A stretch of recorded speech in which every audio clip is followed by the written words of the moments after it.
Saudi আরবে ভর করে আবার বাড়ছে বিদেশে কর্মসংস্থান। ইউরোপে দক্ষ কর্মীর চাহিদা বেশি, তাই দক্ষতা বাড়ানোয় জোর দেওয়া হয়েছে। বিস্তারিত জানতে ভিডিওটির শেষ পর্যন্ত দেখুন। সৌদি আরবে কর্মসংস্থান বৃদ্ধির কারণ সম্পর্কে সংশ্লিষ্ট ব্যক্তিরা বলছেন, 2034 সালের ফুটবল বিশ্বকাপের আয়োজক হয়েছে সৌদি আরব। দেশটিতে ফুটবল অবকাঠামো নির্মাণের প্রস্তুতি শুরু হয়েছে। এতে কর্মীর চাহিদা আসছে নিয়মিত। এবছর বিদেশে যাওয়া কর্মীর 60% গেছে দেশটিতে। গত 2 মাসে বিদেশে কর্মসংস্থানের 80% বেশি হয়েছে সৌদিতে। সৌদি আরবে যেতে হলে একজন নিয়োগকর্তা বা কফিলের মাধ্যমে যেতে হয়। কোনো নির্দিষ্ট নিয়োগকর্তা ছাড়া দেশটিতে কর্মী যেতে পারবেন না। গিয়েও ওই নিয়োগকর্তার অধীন কাজ করতে হয়। এর ব্যতিক্রম হলে কর্মী অবৈধ হিসেবে গণ্য হবেন।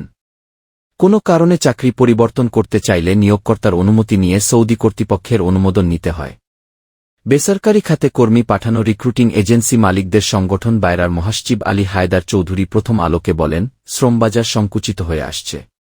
মূলত সৌদি আরবেই কর্মী যাচ্ছেন এখন। দেশটির অবকাঠামো নির্মাণে কর্মীর চাহিদা আসছে।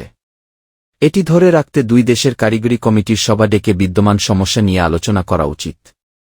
নির্দিষ্ট শ্রমবাজারে নির্ভরতা সবচেয়ে বড় দুর্বলতা, যা দীর্ঘ সময়ে কাটিয়ে ওঠা যায়নি। তবে এখন আগের মতো সিন্ডিকেট তৈরির সুযোগ নেই।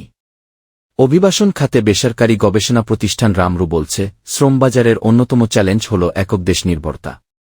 একটা সময় কোনো এক দেশে বিপুল হারে কর্মী যেতে শুরু করে। এরপর নানা সমস্যা তৈরি হওয়ার পর ওই শ্রমবাজার কয়েক বছরের জন্য বন্ধ হয়ে যায়। আরেকটি দেশে কর্মী পাঠানো শুরু হয়। এভাবেই ঘুরে ফিরে হাতে গোনা কয়েকটি দেশের শ্রমবাজারে সীমিত হয়ে আছে বিদেশে বাংলাদেশিদের কর্মসংস্থান। প্রবাসী ক্ল্যান ও বৈদেশিক কর্মসংস্থান সচিব মো. রুহুল আমিন প্রথম আলোকে বলেন, বাজার সম্প্রসারণে নিয়মিত চেষ্টা চলছে। ব্রুনেই চালু করা হয়েছে। রাশিয়ায় কর্মী যাচ্ছেন। মালয়েশিয়ার শ্রমবাজার চালু করতে শিগগিরই সভা হবে 2 দেশের।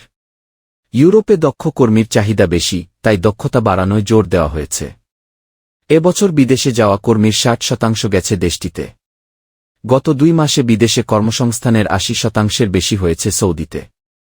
বিশেষজ্ঞরা বলছেন, অভিবাসন খাতে বৈষম্য দূর করতে সরকারের কয়েকটি নতুন সিদ্ধান্ত নিতে হবে। কর্মী পাঠানোর চাহিদাপত্রের সংশ্লিষ্ট দেশে থাকা দূতাবাসের সত্যায়ন বন্ধ করে রিক্রুটিং এজেন্সিকে এর জন্য দায়বদ্ধ করতে হবে। এতে বিদেশে গিয়ে কাজ না পাওয়ার ঝুঁকি থাকবে না।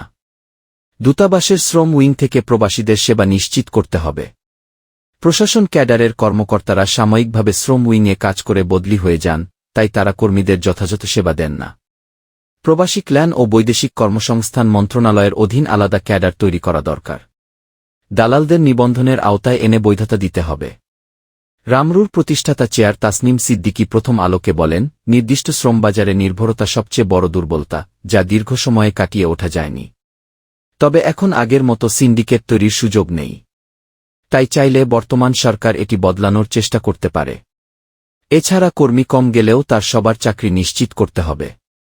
এজন্য রিক্রুটিং এজেন্সিকে দায়বদ্ধ করতে হবে।